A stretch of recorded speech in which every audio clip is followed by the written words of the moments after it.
Hey everyone, welcome back to the Calling Home podcast. I am your host, Whitney Goodman, and today I am joined by my co-host, Samantha Dalton, who is a group facilitator at Calling Home, as well as the host of the Nuance Needed podcast. And we are going to be talking about season 3 of The Secret Lives of Mormon Wives.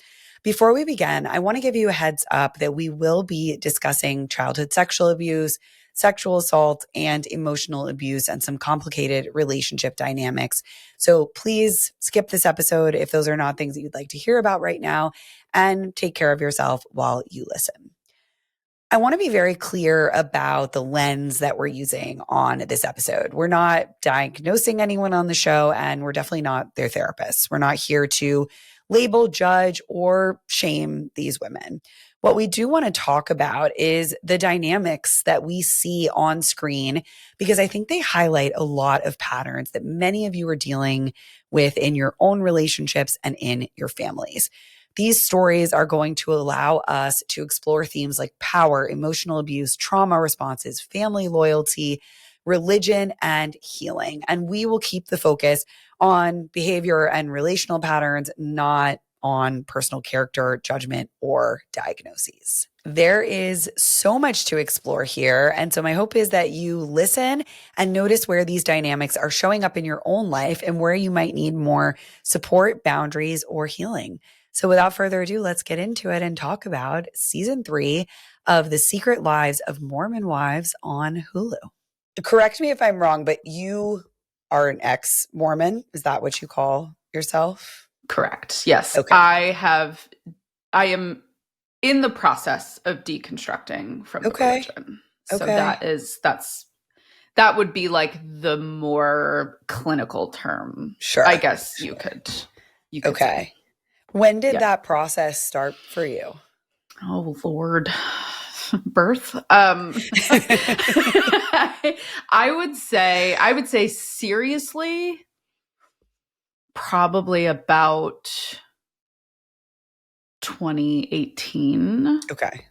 Is when a lot of my questions really started to come to the surface. I would say the first time I started noticing more poignant discomfort with things was about 2009, which was when I moved to Utah for the first time and was for the first time in my life in the Mecca, if you will. That's like the only way I can just describe it, which is Salt Lake City, Utah, in the Salt Lake Valley.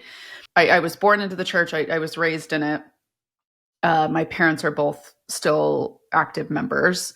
But I grew up about an hour north of Manhattan, and the community is very small there and very intimate.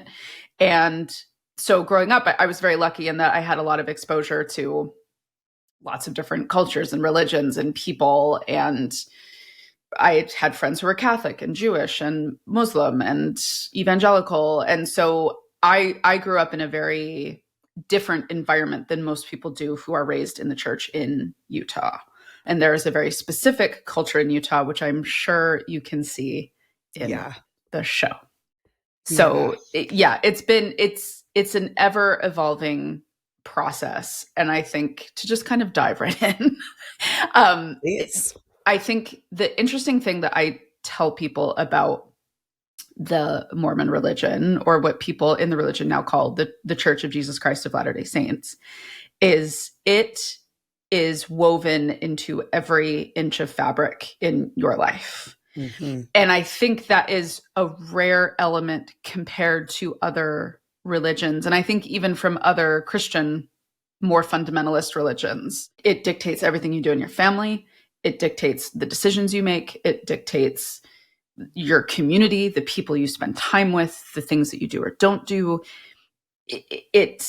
You're meant to be thinking about it all the time in terms of accessing, and feeling what we call the spirit. Like, you want to be in tune with like God at all times.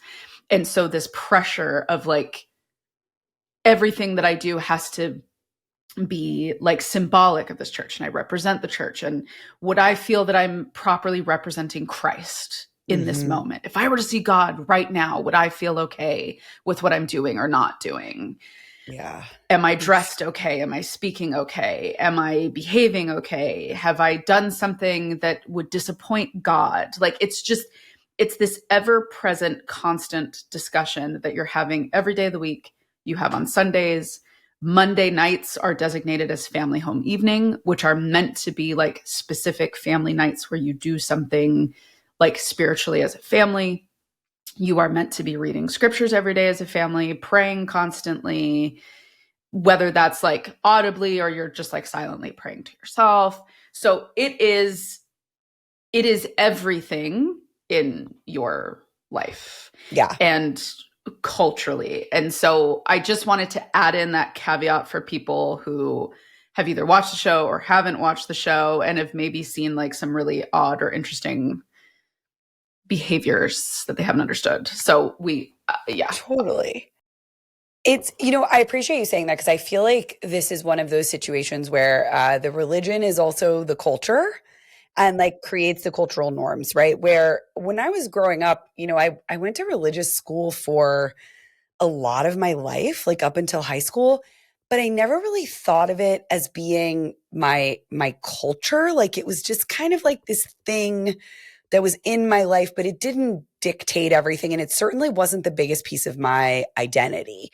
Where before I was having kids with my husband, who I've mentioned on here a million times is Jewish, like we talked about how Judaism is both your culture and your religion a lot of the time, right? And you can be a non-religious Jew, but still feel that Judaism is a big part of your culture. And so that's what I see in this show is like, even for the ones that have moved away from Mormonism as a religion or from the church, it's still very much woven in to their culture and their beliefs. And I think we're going to see a lot of that come out in these scenes. I think it kind of dictates their marriages and gender roles and how they think even after they have left the religious part in a lot of ways.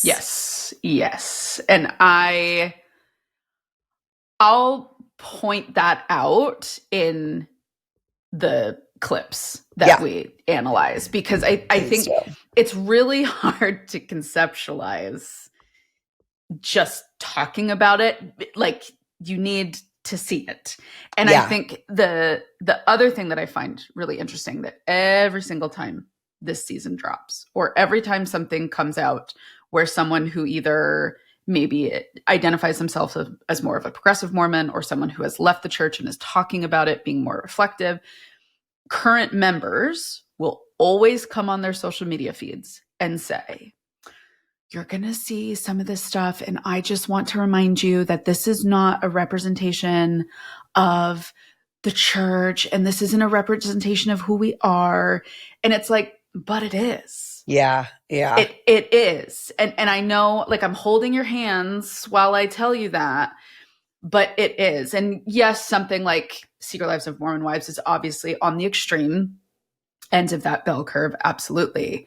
But it is in, exactly as you said, it's in their marriages, it's in their friendships, it's in their sexual lives, it's in the way they portray and present themselves, it's in their emotional immaturity in a lot of things. Mm-hmm. And it's in the way they approach motherhood. It's everywhere. Yeah. It is. And it's got to be so weird. I had never like interacted with Mormonism or a Mormon person in my life. I think the first time I started seeing it was like in the real rise of Instagram. There were a lot of big influencers who are Mormons, right? Like some of the best ones out there. Yes. Were more, and that's when I started learning about it. But I'm wondering what it's like to have this spotlight on a community that you grew up in. It's weird. Yeah. Because I would be the first to say, like, my parents are still very active members. I'm very lucky in that my parents have been very understanding and empathetic of my deconstruction journey. And that's pretty rare for some people that I know. But, a lot of parents have a really, really hard time, or grandparents or extended family members. So I'm lucky in that regard. However, it is interesting because I was very aware of how small a group of people we are growing up. So I was used to being the minority, if you will. Yeah. And being in Utah is a totally different experience because you are either constantly around people who are actively in it, have deconstructed from it, or are not in it but have lived in Utah their whole lives and are still completely familiar with all of the lingo, the culture, the expectations. They've driven by temples and churches every day of their life, and it's as much a part of their life as it is anybody else's. Right. So I think that is what is fascinating about Utah is they don't understand how unique of a lifestyle they live and how unique of a place it really is. And so to see it magnified was bizarre. And I think even like in the first, I think it was either the second or third episode of the first season, Dakota and Taylor went to a sushi restaurant that I could see from my patio. Oh, wow. That's always funny when that happens. Like that's how every single place that they have ever gone to in that show, I know exactly where it is. And I have more likely than not been there. Yeah. I know exactly where Jesse's hair salon is. Jay-Z Styles. Wow. Jay-Z Styles. I've driven by it a million times. I can pretty much like figure out where they all live based on like the mountains in the background. That's like geolocating when you live in Utah, you know, like the exact like where each town lines up with like the mountains. I can be like, oh yeah, that's Draper or that's Sandy or that's Cottonwood Heights or that's Lehigh or that's Provo. Like I knew where everything is. And so it actually brought up for my deconstruction journey, for me, it brought up a lot of resentment with how familiar I was and with how in tune I was with what was going on and the cultural undertones and the level of shame that every single one of these women were operating under at different times and still are. And I think one of my biggest things that Amanda and I dove into this in the episodes that we've done. But what I find very fascinating about the culture as a whole, and this is, I also want to preface too, this is all my take, right? Everybody gets to have their 100% view. This is my experience according to me. What I think is really interesting is the church really, really encourages young marriage. Like that is common. Yeah. Like it is the most normal thing in the world for a 19-year-old to get married. It's more often than not an unspoken understanding that you are going to school to find someone to get married. Yeah, or even like to marry your high school boyfriend. Yes, it seems like. Yeah, you date somebody in high school. Normal conversations to be having. Yes, he goes on his Mormon mission. You wait for him through the mission. You get married when he comes back. Like that is incredibly common. And so what I think happens is you have a bunch of people that are, even when they get married, maybe best case scenario, 5 to 7 years out from like full frontal lobe development, then they're having sometimes 2 or 3, maybe even 4 children within their 20s. And really during this time when you are meant to be out, being kind of messy, learning about yourself, being exposed to different parts of the world, figuring out who you are, what's important to you, all of these like fundamental building block experiences, they are all cosplaying adulthood, right? They are, you know, living as full-blown adults, which is fine. There's nothing necessarily wrong with that if that's what you want to do. What I feel concerned about is I don't think a 19-year-old in any capacity actually knows what they want to do. Yeah. And so the problem is, because something that a lot of people have brought up to me is like the level of emotional immaturity some of the people on the show have and some of the things that they seem to struggle with and the repetitive issues and the decisions that they seem to make. And they feel like 16 to me when I'm watching them. My thesis with that is they are never allowed a period of time to be curious about themselves. Yeah. Because even when you're a teenager, you are taught that like sex is the worst thing that could ever happen to you ever. And you're not supposed to explore it. And you're not allowed to date one-on-one until you're 16. they encourage group dates. You're supposed to go out on these events. You're supposed to, be pure and chaste and clean and be centering God in your life and building your relationship with God and focusing on this. And then they throw you into college and they're like, well, why aren't you getting married and having sex and having kids? Yeah. Yeah. So it's, you go from like 0 to 150, but you weren't developmentally ready to get on that treadmill. Mm-hmm. And so they hit all of these huge blocks of dating, marriage, baby. And then they get to the other end of that and they're still frozen at 18. 100%. And so I say this with a lot of love because I'm not saying that any of these people are dumb. That's not what I'm talking about. Totally. I agree with you. From a therapeutic perspective, I'm seeing so much emotional trauma. And I think in many ways, emotional neglect. I could have a whole podcast series on Taylor's parents. I know. And the approach that they have taken to things. In season 2, that barbecue. Yes. That was one of the most painful things I've ever watched. And I know people who have been in situations similar to that. And there is an emotional immaturity. And I think women are encouraged sometimes through passive cultural norms and social expectations to stay emotionally immature.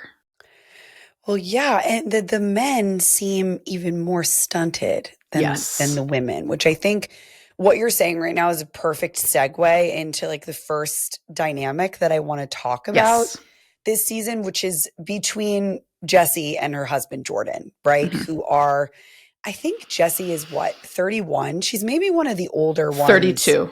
I think she's the oldest. Right. And she has a 5-year-old and a 2-year-old. They've been married. We also find out that Jordan had a child at 18. So he had another woman that he was married to, got divorced from, and has a child. But there's this moment in what I'm talking about is episode 4, where Jessie admits that she's having an emotional affair with this guy, Marciano from Vanderpump Rules. And why this guy is getting so much airtime is truly beyond me.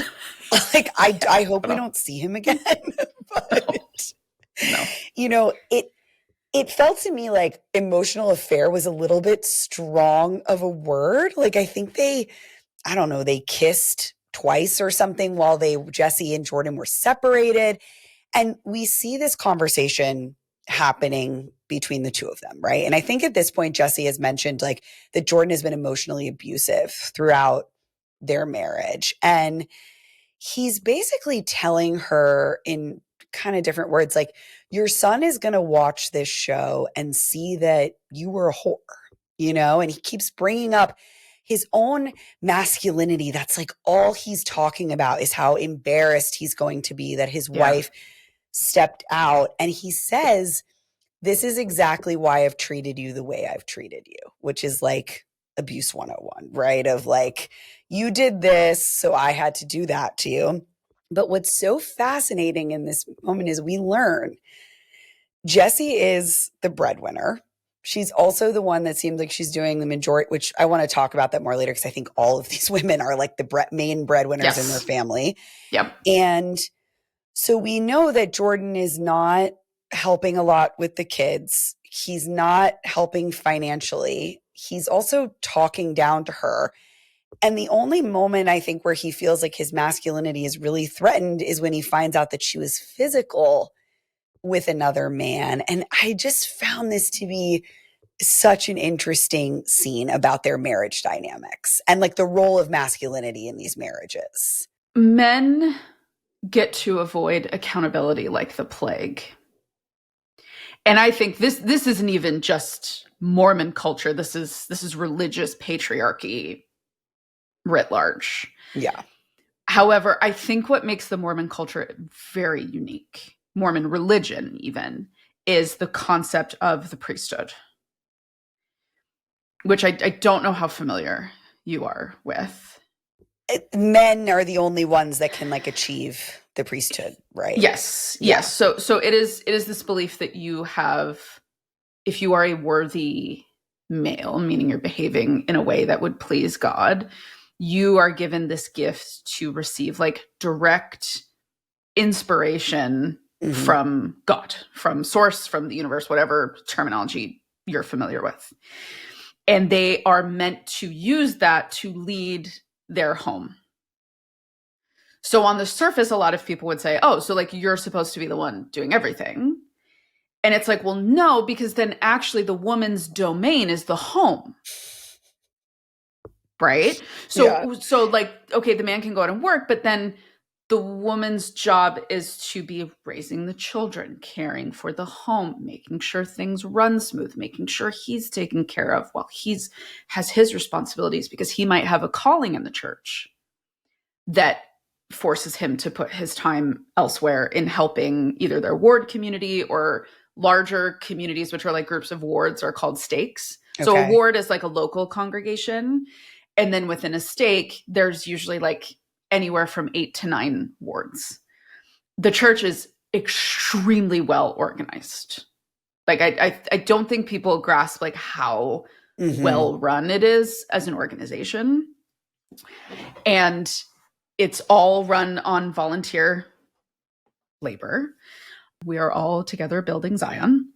And I think what is so fascinating is someone like a Jordan, he feels that Jesse is his. Yeah. And everything that she is doing is expected because it's in service of their marriage. And he gets let off the hook a bit. And the second she does something to upset him is when like the sense of offense comes. And it's like, well, let's talk about maybe you're feeling emasculated because you're not contributing at all. Right. Maybe you're feeling emasculated because you feel understandably useless. Yeah, 100%. And that's where I get like, it's like, okay, if your wife is making all the money for the home, caring for the children, and doing everything else inside of the home, it makes sense why you feel that way, because what are you doing? Right. Like nothing. You probably feel as if you're not contributing because you're not. And then if that feeling then turns into anger and I'm going to treat you poorly because I don't like how I'm feeling, you are double, like really not contributing anything. Right. And also, I just want to pause too and say like how rich it was for Jordan, who has just been quote unquote cheated on, which I actually don't think that he was, but that's a conversation for a different day. Yeah. He's going to Dakota for support in that realm. It tells you everything you need to know. Like for them to like not even for Dakota to not even have an understanding of that is exactly what he put Taylor through multiple times over. But then for Jordan to not even realize he in some ways is speaking to use a dramatic term, perpetrator. Right. I think though a lot of these men though, like in this circle or just in general, it's like when you feel like you've done something wrong that you don't want to be accountable for, you surround yourself with people that will not hold you accountable and who have done worse than you, right? Correct. And so if you do that, then it's like, I can't believe she cheated on me, you know, which I think brings us to like this next scene of the meeting of the dads. I'm not sure if you've seen the Dad Talk congregation. I've heard about it. I haven't seen that yet. Yeah, it was particularly disturbing to me because I think it's Jordan and Jen's husband, Jen Affleck's husband. I'm blanking on his name. Zach. Okay. He's there and maybe Dakota, one other person is there too that I can't remember. It might be Macy's husband. And they start saying all this really coded stuff. Like Jordan says, you don't tell your wife what to do because she's her own person, right? Like with a question at the end. And then Zach says, yeah, I'm all for women's empowerment, but I don't understand why that isn't the biggest thing they could be fighting for. Mom talk could learn a lot from dad talk, which don't even get me started on dad talk being a thing. It's because it's not a thing. It's not a thing. It's almost like they're saying these things out loud about like women's empowerment and being like, do you guys believe that? Or should we be telling them what to do? Or like, it's interesting. Well, even though I haven't seen that particular scene, I think what I hear from that, if I draw a line across the last 3 seasons as a whole, is it feels like the men are constantly grappling with the concept of a woman's success. Yes, absolutely. They enjoy it. Yes. Just like the benefits of it for sure. Yeah. And to loop back in the very beginning, when I was talking about like the emotional immaturity that some of these women have, when I frame that, I don't frame that as a judgment against them. I am framing that as a judgment against the system that they were brought up in, and the covert, sinister ways that creates a sense of oppression. And these women who have these incredible careers and are building these incredible brands and are super successful and are trying to balance motherhood and partnership and all of this. And here they are with these, like, frankly, in a lot of terms, like quite milquetoast dudes that are sitting like pontificating around like, what does one do when one's wife does well? Like, how does that, why do I feel bad? Like, I don't like how that makes me feel. And they keep talking about it in the abstract. And for Jessie to like, I think you and I as therapists know, like, for someone to step out in a relationship that has been so unfulfilling is an inevitability. When that's never been addressed, when it's never been talked about, there will somehow come like this magic mix of circumstances where they will meet somebody that sparks something in them that they haven't felt for a really long time. Yeah. And they will lean into that. And I think that's exactly what happened with Jessie here. We can't know like specifically, but then for Jordan to now be confronted with how little he has contributed to the marriage, and that instead of questioning like, wow, what was I doing that made my wife feel like she couldn't come to me with feeling this way and was driven to someone else, they cannot possibly sit with the fact that it was them. Totally. And there's no discussion around how we got to this moment. It's very much this focus on, well, you had an affair. Yes. Okay. So what was happening in all these years prior in our marriage? And not that Jessie shouldn't take responsibility. For sure.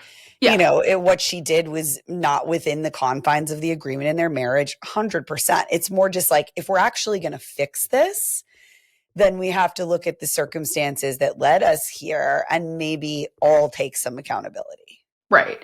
And that is like, even if I go back to my personal experience and think of friends who have navigated relationship issues or marriage issues or have navigated divorce within the Mormon church, or even the way the church approaches pornography addiction, which is a huge focus for them.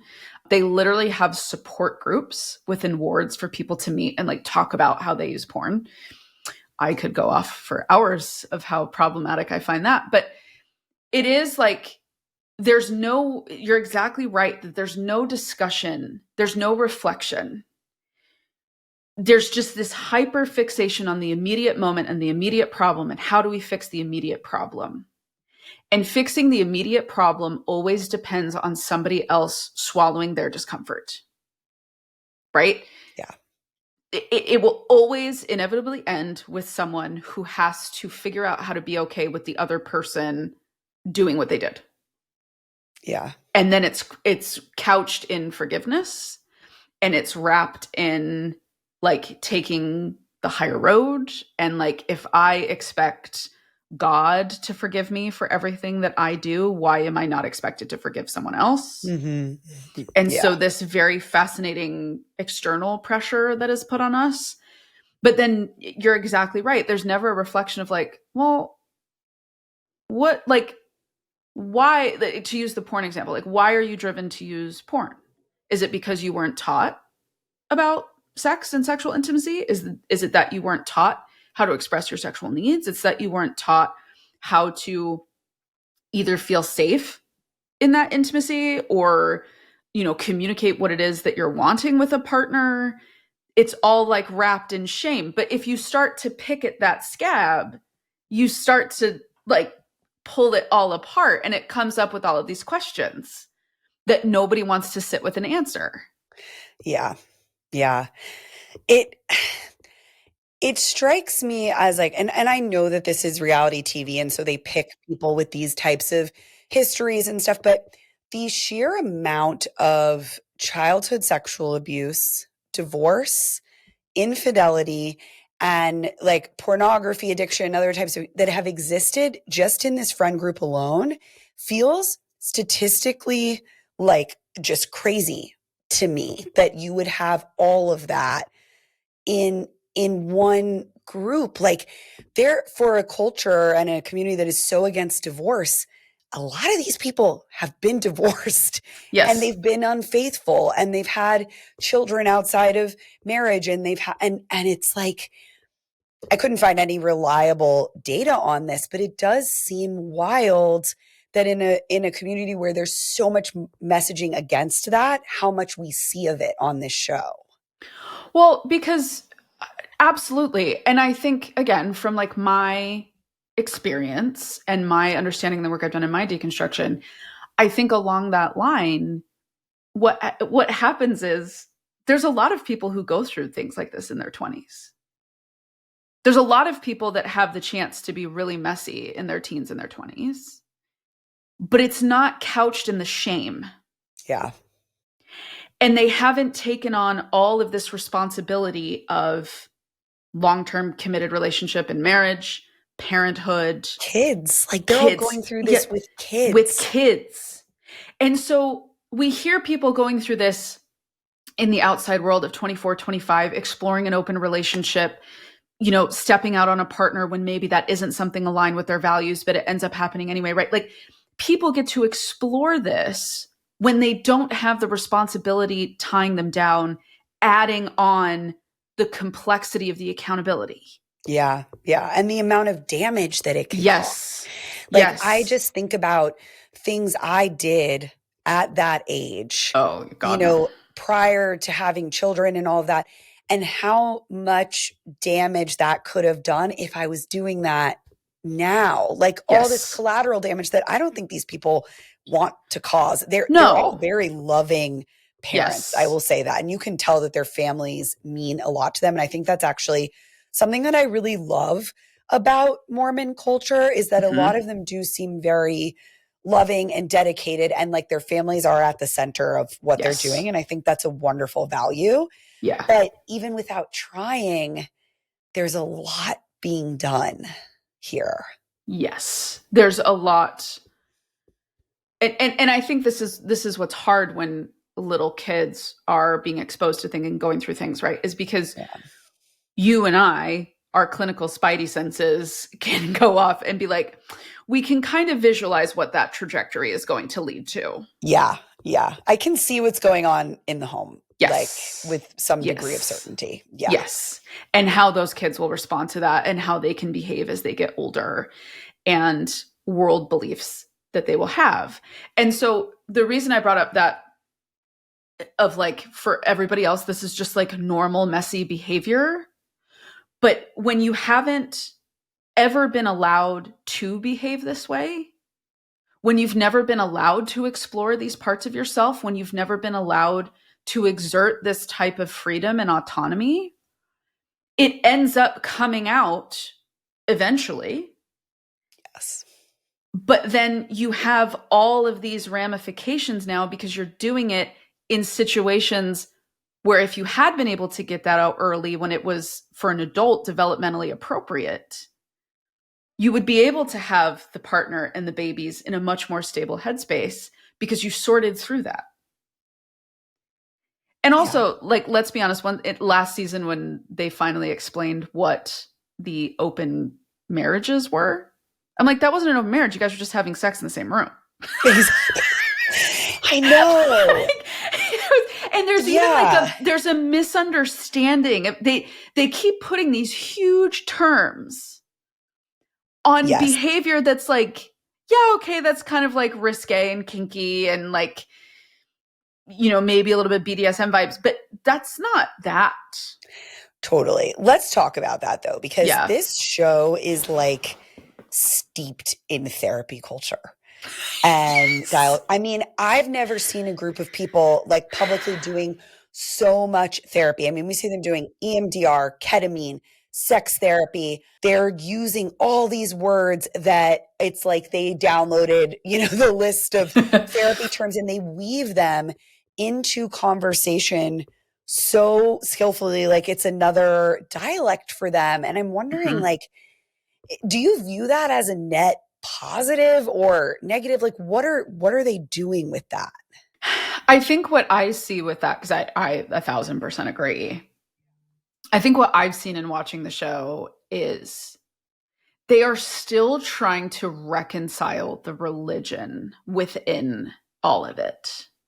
And I think even in the men specifically, I see the men kind of trying to figure out how to spin it and twist it into things that it's the weaponization of the language, to put it very bluntly, right? And I think I see that across all the characters in the show, is there is this passive weaponization to use to justify why they do what they do, like to give an explanation, but then they don't land the plane and being like, oh, here's why that's problematic for me in my life. Like, I feel like they're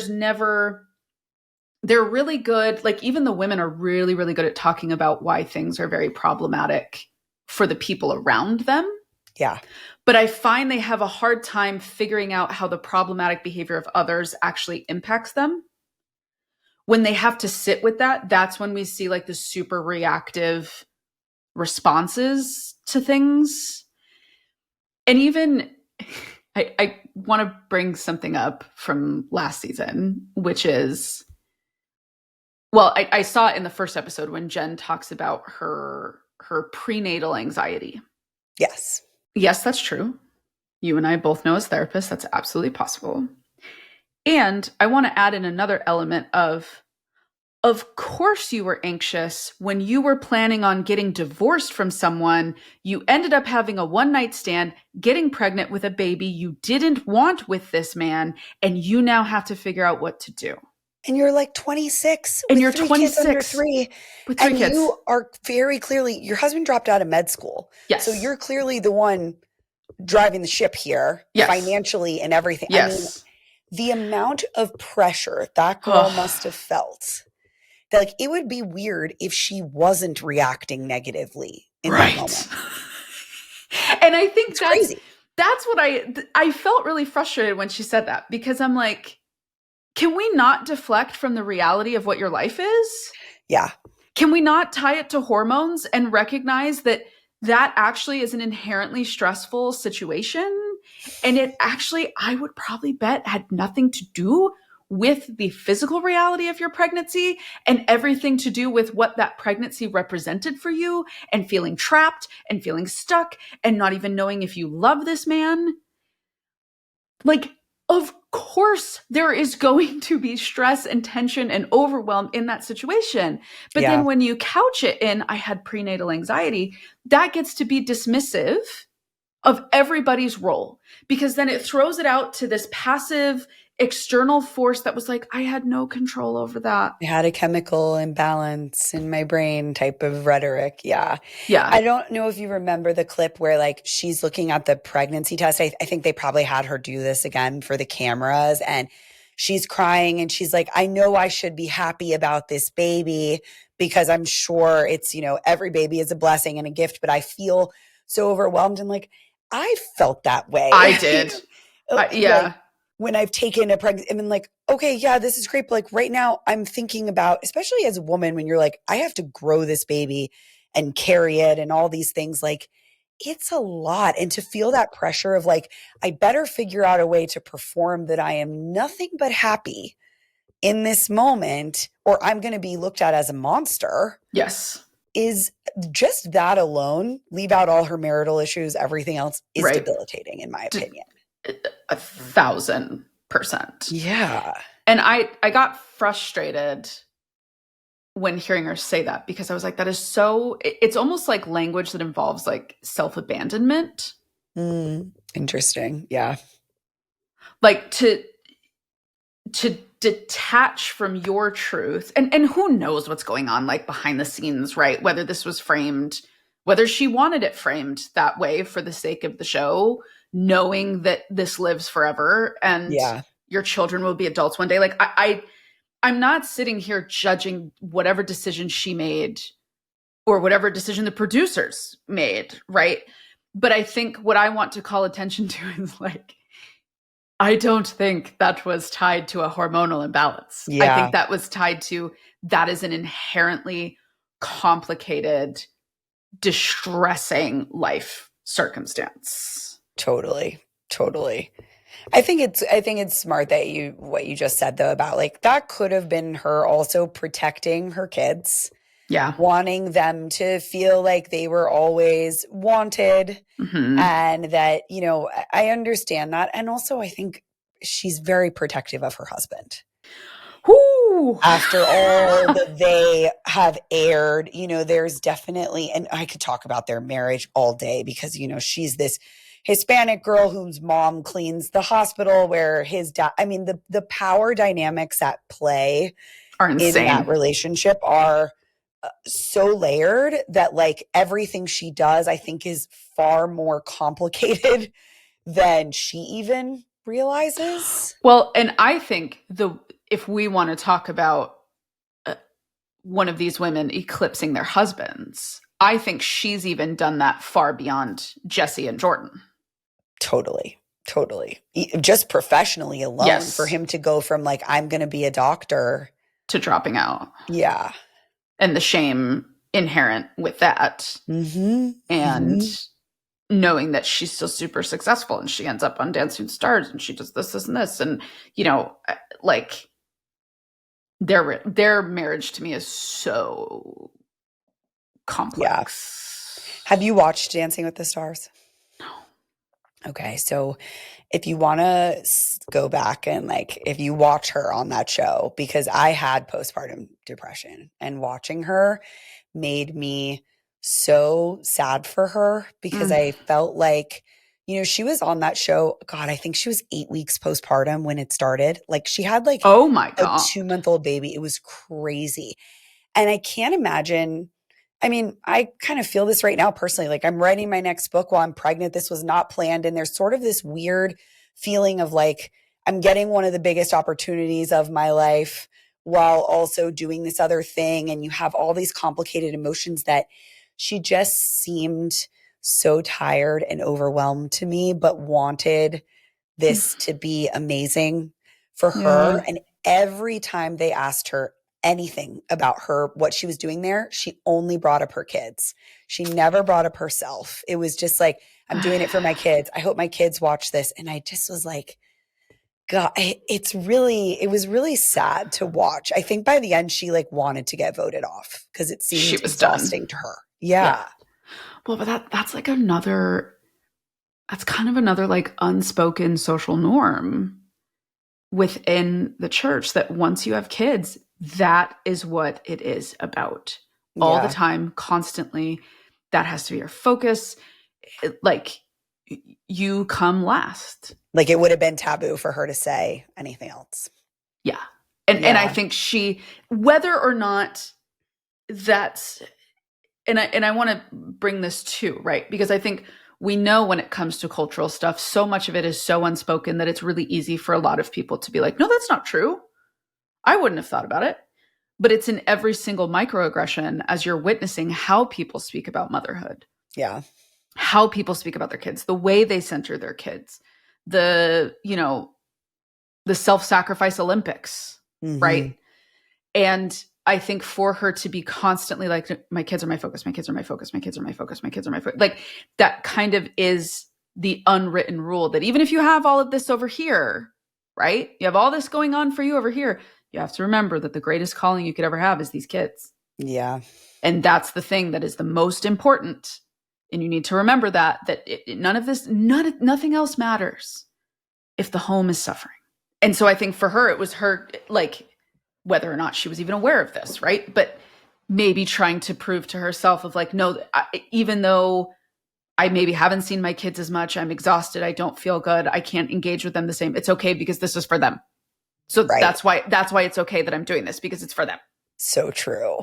I just can't imagine, like, I think everyone is entitled to a period of their life where they can be selfish Absolutely. and only think about themselves. And I think about times that I had that in my life, and I cannot imagine being a mother without having had that.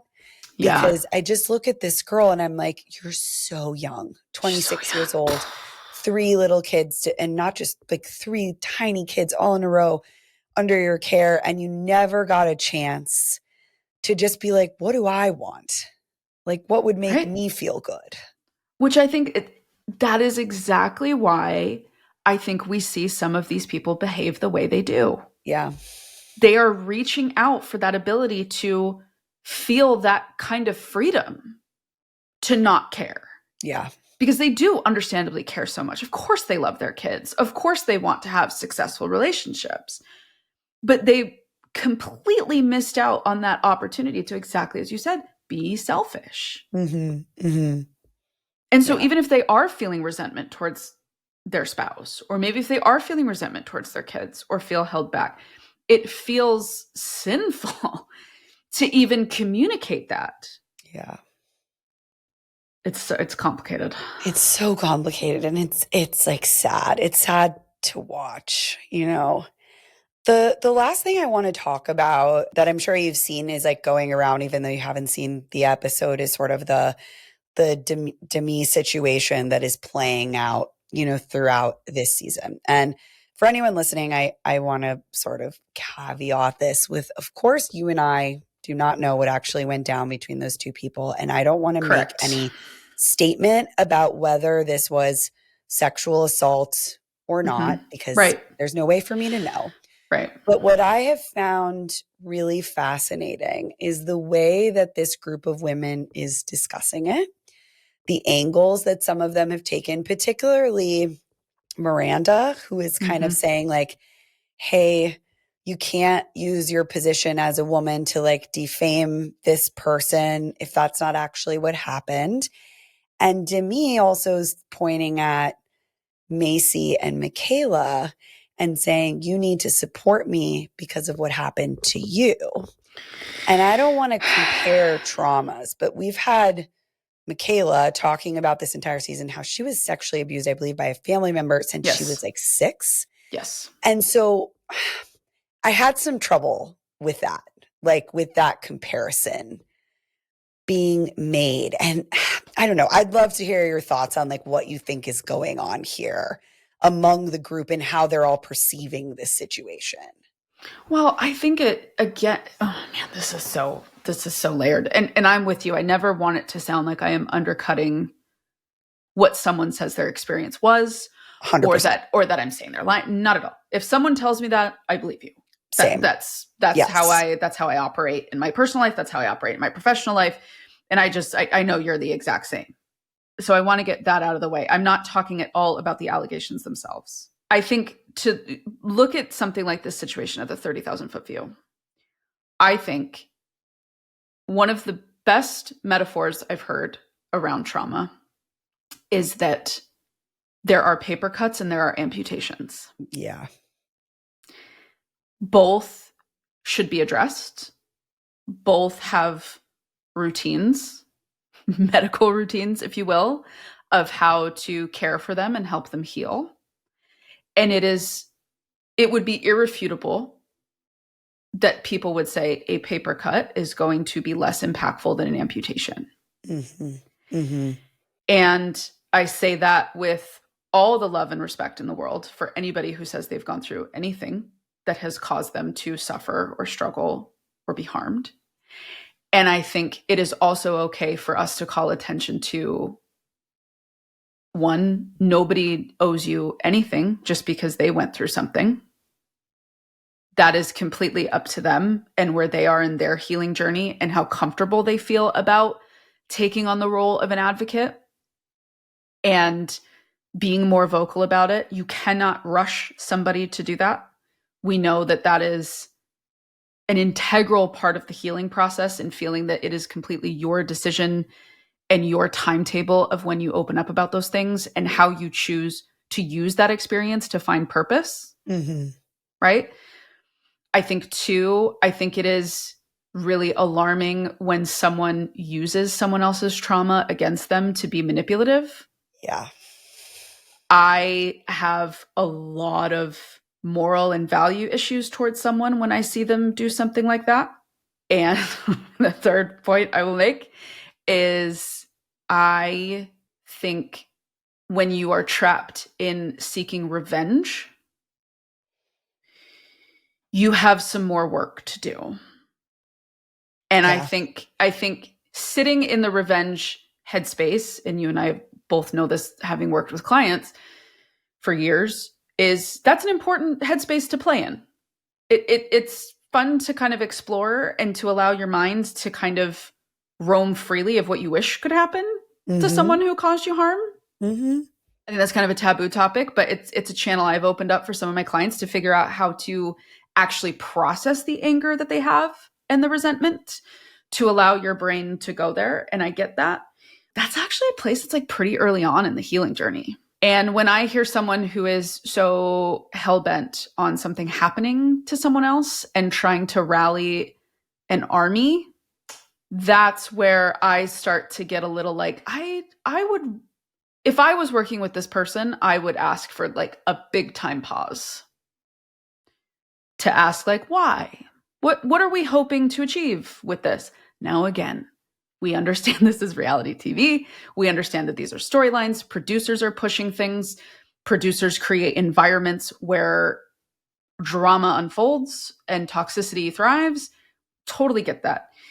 However, I also think these women are masterful brand builders and are playing into the game as much as the producers are. Totally. And so that leads me to think I started really questioning Demi last season, in season 2. And what I've seen so far in clips and hearing things from other people and how things are going down, I think it's problematic. Yeah. The whole time I was watching her, I think what you said is so perfectly said, and I agree with you. I kept getting this feeling of like there's something going on here that we don't know about. Like when someone has reactions like this, you know, even to when that other guy like kind of grazed her and she said it was a shove, like things like Oh, that when she's where like, he put his hands on me, she went yeah. upstairs. Yeah. And they replay that scene a bunch of times in the Yeah. current season. And, you know, I think that we talked about this earlier of like using these really big words sometimes for certain Mm-hmm. situations. And when you've grown Right. up, and Demi talks about this, she talks about being a glass child and that her brother is disabled and I'm still, or has Down syndrome, maybe I can't remember. And I'm hearing all this and I'm like, okay, it's starting to make a little more sense, but I still feel like you're not aware of why you're reacting the way that you're reacting in certain situations. Yeah. And as someone who also grew up with a severely special needs sibling, there are plenty of people that go through really horrible things and don't behave in these ways. 100%. I also grew up with a very a sibling who has been sick my entire life. And so when she Yes. started talking about that, I'm like, you know, gosh, it's not making sense. And so to me, No. when someone's behavior doesn't make sense to me, Mm-hmm. I'm always like, there's parts of the story that I'm not hearing that I don't know. Because I Right. think for you and I, we would both agree that like, if I hear someone's story and I look at I can pretty much make anything make Yes. sense, right? Yes. Like it's You a can, very yeah. easy thing for me to do almost to a fault. And this one, when I was watching, I was just like, the pieces are not fitting together. These reactions don't seem to be tied to what we're Happened. talking about. I feel like they're connected to something else. And something that we have to remember about reality TV, which is one of the reasons I love analyzing this stuff, is like what we're talking about. I know it seems like, oh, it's trivial, it's part of the show. These are big things. Big. This show is covering childhood sexual abuse, intimate partner violence, sexual assault. Like, this is the kind of stuff that ruins people's lives, that is very harmful. It's huge. We're not talking about like who said what behind each other's backs. And I think sometimes we have to step back and remember that, like, yes, this is all fun and games. They're fighting, the producers are involved, but it's also like, this is some of the most traumatic, biggest things that someone will go through in their life. I'm so glad you brought that up, because I think since season 1, and I remember I was still living in Utah when season 1 came out, and I was at one of my friends' homes. There was about 5 of us together, and we were all watching it. And I remember the other 4 friends I was, who I'm still friends with, they were kind of seeing it as like funny and light. Yeah. And I was watching the first 3 episodes, and I was like, this is a nightmare. I know. Like, this felt dark to me too. I felt some darkness. This is a nightmare. And I was getting like so agitated, and I was sitting in the corner like, what are we doing? You know, and I've sat with that a lot, and I tried really hard to like pull back and be like, okay, calm down. 1, these aren't your clients. You don't have to fix them. Like, it's okay. 2, you're being triggered because you're seeing a lot of behaviors that you've been confronted with from people in your personal life. You're seeing the harm of the culture on full display while you're in like full-blown deconstruction mode, right? So I was able to kind of like pull back from those 2 points. But then as I've continued to watch and I've continued to pay attention, what I feel incredibly frustrated with is exactly as you said, we are dealing with powerful life experiences, powerful, profound, life-altering situations and experiences. And I think it is being poorly served in a reality TV setting and should almost be a documentary. Very good point. Yeah. I think as I've sat with, I'm like, why am I angry about this? Like, why am I so upset that a reality TV show exists? And I think this isn't, when I see, because people have asked me like, well, why aren't you more upset about like the Housewives franchise? Mm-hmm. And I'm like, well, when I see 40 to 50-year-old women joining these shows, they know exactly what they're doing. They're experienced, they're established, they know the game, they're fully invested in the outcome and understanding what they're engaging with.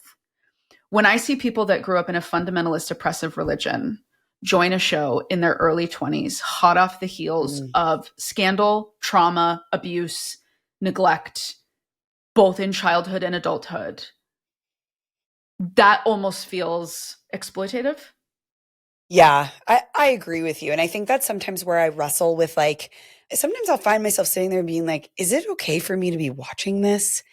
Like almost this voyeuristic, like this feels uncomfortable. But then the other side of me says, how amazing is it that these people are brave enough to do this and bring these stories up? Because you and I both know that there are millions of other people around the world that are looking at this and saying, oh my gosh, if she can talk about this, maybe I can too. And I do believe it's one of the reasons why I like reality TV, because I do think it mimics daily life in a lot of ways. And we can utilize it, especially you and I, to be like, here's what's going on here. Here's how you can use this in your life. But that does not negate the real and measurable consequences that can happen to these people as a result of being involved in this.